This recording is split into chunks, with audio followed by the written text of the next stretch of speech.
أعوذ بالله من الشيطان الرجيم بسم الله الرحمن الرحيم ويل لكل همزة لمزة الذي جمع مالا وعدده يحسب أن ماله أخلده كلا لينبذن في الحطمة وما أدراك ما الحطمة نار الله الموقدة التي تطلع على الأفئدة إنها عليهم مؤصدة في عمد ممددة.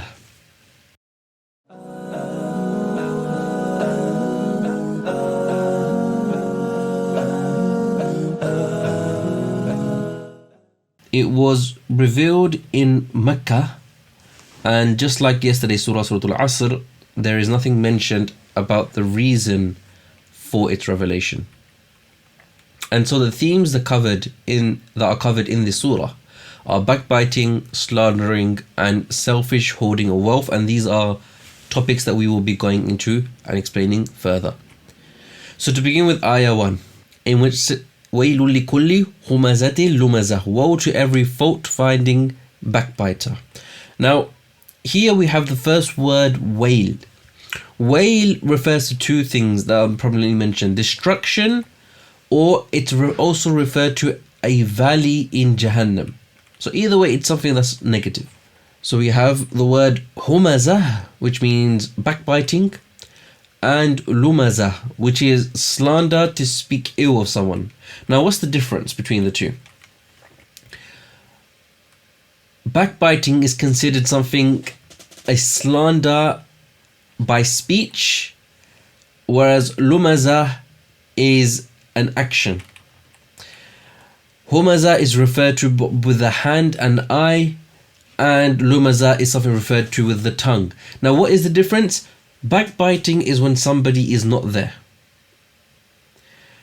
So because somebody is not there, this sometimes, is done behind their back. Sometimes you might wink, or you're speaking to somebody about somebody else, and you might be winking about them or pointing towards them or nodding with your head.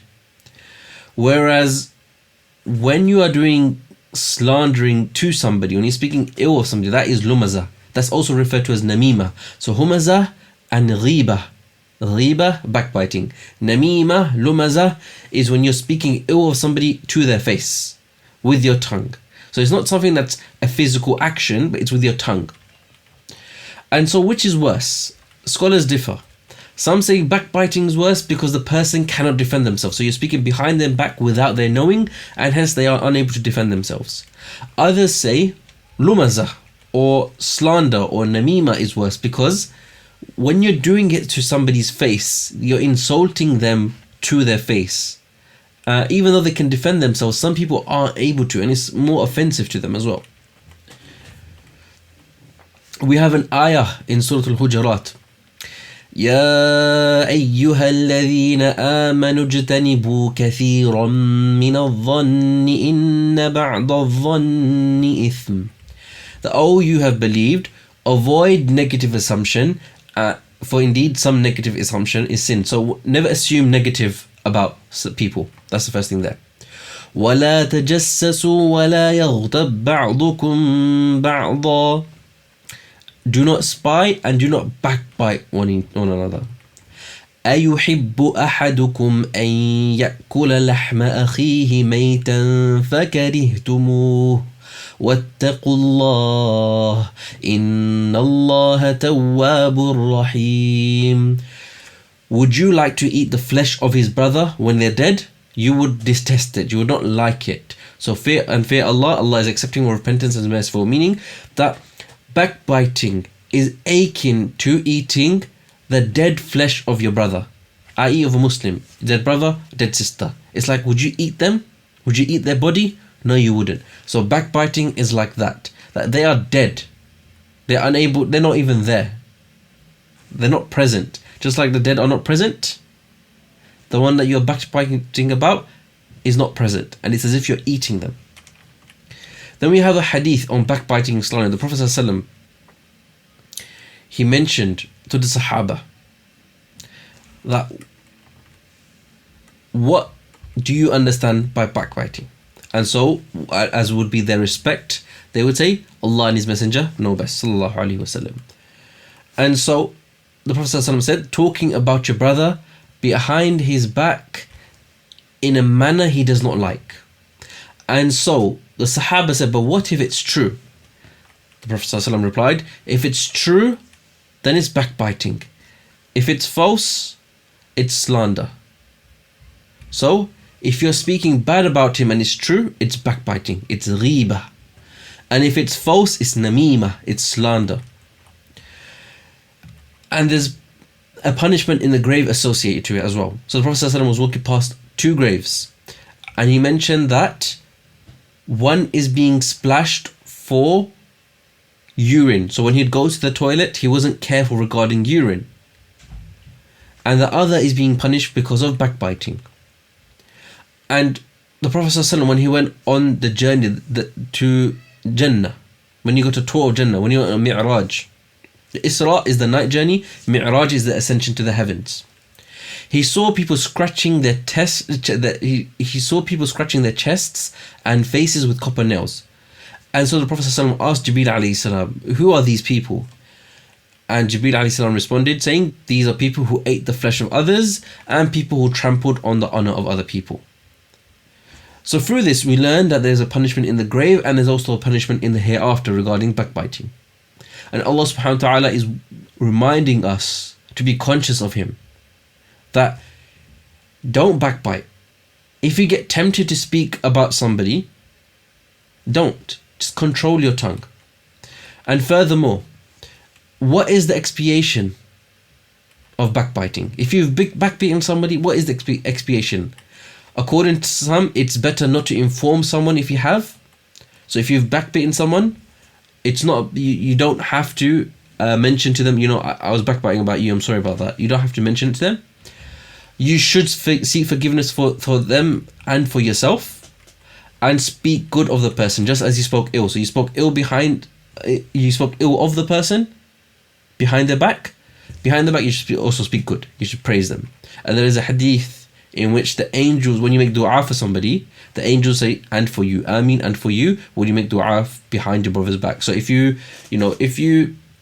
really want something for yourself as well, so say for example, you really want to become a hafiz of the Qur'an, make dua that somebody else becomes a hafiz of the Qur'an, and for yourself as well, because the angels say Ameen. So that's one thing you can do. If you want something for yourself, make dua that somebody else has. Islam is not a religion which we like to hoard things, and we're going to get into the discussion of hoarding wealth shortly. We want good for everybody, and the way we want good for everybody is we want to spread the khair. We don't want to be selfish with it. We want to spread the khair. It's not a competition of I want to be a hafiz and I don't want the other one to be a hafiz. No, a healthy competition is, let's see who can memorize more. That is fine. Let's see who can give charity more. That's fine, but not to belittle somebody. Don't look down on somebody, right? Encourage one another in competing for Allah. Have that correct intention that you are doing it for Allah. Then we go on to the next ayah. الَّذِي جَمَعَ مَالًا وَعَدَّدَهُ يَحْسَبُ أَنَّ مَالَهُ أَخْلَدَهُ. So here is a discussion of obsessed with money. Somebody who الَّذِي جَمَعَ مَالًا, he gathers wealth, وَعَدَّدَ, and he continuously counts it and counts it and counts it. He becomes obsessed with money. And these people here are referred to people that are not paying their duties and they have pride and arrogance. They're just obsessed with it. And in Tafsir Ibn Kathir, there is a narration by Muhammad ibn Ka'ab, rahimahullah, who said regarding this ayah, أَلْهَاهُ مَالُهُ بِالنَّهَارُ. It should be al-malu, isn't it? Alhaahu maluhu bin-nahar. Alhaahu maluhu bin-nahar. His wealth occupies his time in the day. هذا إلى هذا, going from this and going from that. فإذا كان الليل, that when the night comes, نام كأنه جيفة. He sleeps as if he's a rotting corpse. That becomes the purpose of his life. That becomes all he's achieving. But a Muslim has much more. And we spoke about wealth when we spoke about التكاثر. ألهاكم التكاثر حتى زرتم المقابر. That competing for more distracts you. حَتَّى زُرْتُمُ الْمَقَابِرَ, until you die, until you're in the grave. That's the only thing that stops you from competing. And that the children of Adam, if they had a valley of gold, they'd want another. And the only thing that will make them full is the dust, i.e. that they were to die. So when it comes to wealth, are we allowed to spend it on fancy things, on luxurious things? Of course we are. The problem comes when money becomes the sole objective of your life. To the extent where further, like you have something and you judge somebody else because they don't have that. So somebody might be wearing Nike clothes and somebody else might be just wearing standard clothing.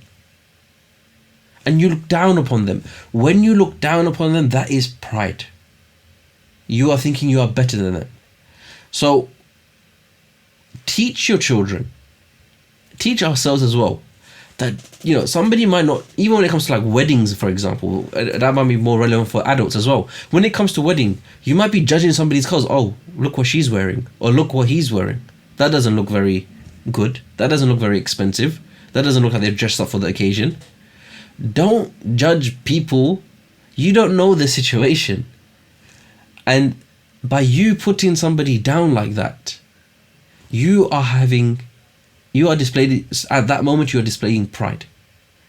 And somebody with the mustard seed of pride will not be able to enter paradise. May Allah protect us from that. So may Allah protect us from having any sort of pride. We continue with the rest of ayah. كَلَّا لَيُنْبَذَنَّ فِي الْحُطَمَةِ. Now the word here, al-hutama, comes. Al-hutama is a descriptive name of the hellfire and it's referred to the crusher. And then we have the next ayah. وَمَا أَدْرَاكَ مَا الْحُطَمَةِ. And what will make you understand what the crusher is?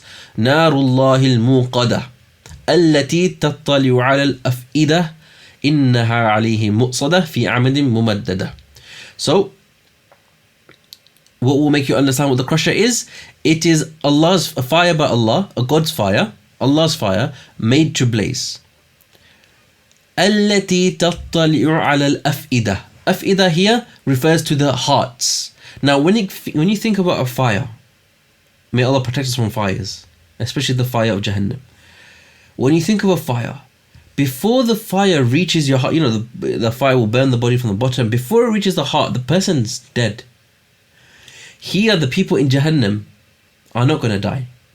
They are reaching such a torment, they're receiving such a torment that the fire reaches their heart and they are still alive and experiencing that punishment.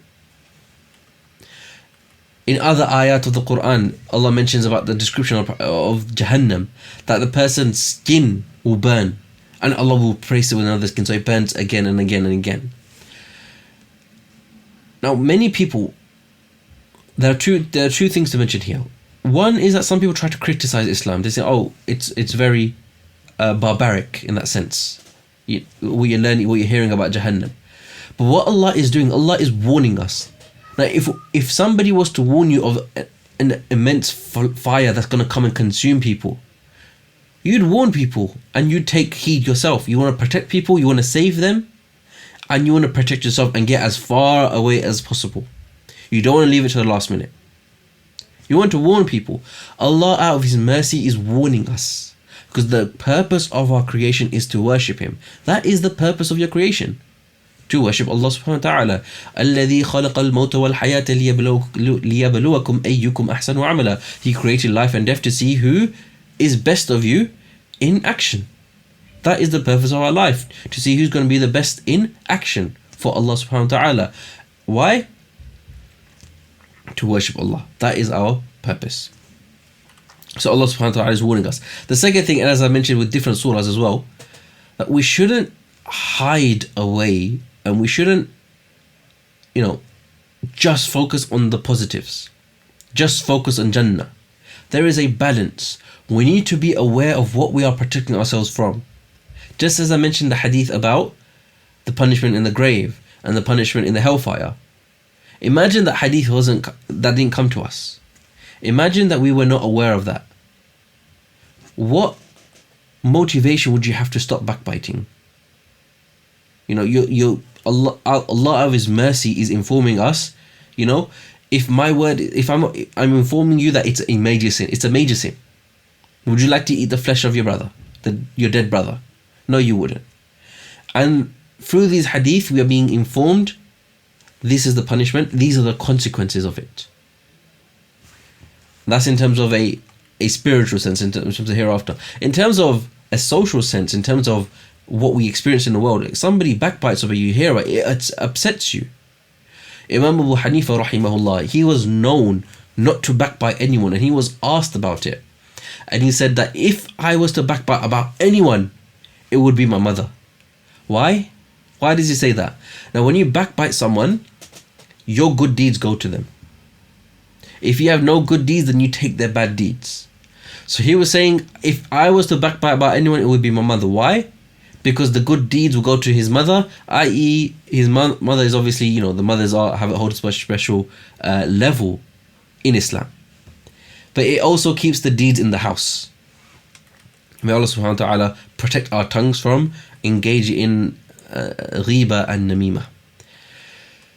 Mu'sadah here. Then we have mu'sadah. Innaha alayhi mu'salah. It is a covering. Mu'sadah is a covering. It's sealed with no way out. So it's a fire. It's a crushing fire that is sealed and there's no way out. Fi amadim mumaddada, in towering columns, or in other tafsir it mentions in columns of iron. And in summary, lessons we can learn: speech. Speak good or remain silent. If you hear people's engaging in ghiba and namima, advise them. Say, we should let's not talk about this. This is haram, especially when it comes to fasting, especially when it comes to Ramadan. Try to stop this, and outside Ramadan, not just in Ramadan. Ramadan isn't the only month that you stop sinning. Continue this outside. So this is kind of common when lots of people gather, that if you speak about somebody, it will lead one thing to another. Be the fire extinguisher. Be the one that puts out those flames, right? Because if you are in that company and you are not stopping it and you are not hating it in your heart, it is as if you're engaging in that sin.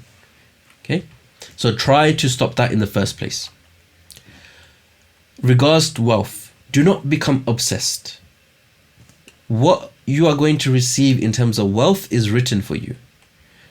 Seek wealth. Get as much wealth as you can. But if that's stopping you from performing your salah, from reading your Qur'an, from bettering your knowledge, from looking down on somebody, if it encourages you to look down upon somebody, encourages you to do sin, then what are you chasing that wealth for? You are only gathering something that's gonna result in a punishment. So when you are seeking wealth, seek halal wealth. Spend that wealth on halal. Give zakah. And beyond zakah, give sadaqah. Set up a weekly donation to like a masjid, to a charitable cause. Save up some money for a water well, for example, or for an orphanage, or sponsor an orphan monthly, for example. Do that as an action. Do something with that wealth so it becomes purified. If you get paid weekly or monthly, take a portion of that for sadaqah. So 1%, 2%, give that to sadaqah. Give that for sadaqah. And then protection, ask Allah for protection from Jahannam. Allah is warning us, so don't take that for granted, right? Some Muslims will enter Jannah straight away. Some Muslims will be punished in the grave and then enter Jannah. Others will be punished in the grave and Jahannam and then enter Jannah. We don't want to go through that purification process. So ask Allah for forgiveness. The punishment in this dunya is far less than the punishment in the grave and the hereafter. We ask Allah to protect us from all forms of punishment, and we ask Allah to save us from Jahannam. So there's a dua you can read at the end of your salah. Allahumma inni a'udhu bika min adhabi Jahannam. Oh Allah, I seek protection with you from the punishment of Jahannam. Wa min adhabi al-qabr, and the punishment of the grave. Wa min fitnati al-mahya wal-mamat, and the trials of life and death. Wa min fitnati al-masih ad-dajjal, and the trial of the false messiah. So try to memorize that and say it in your salah before the taslim. And even generally in dua, you can say that dua as well.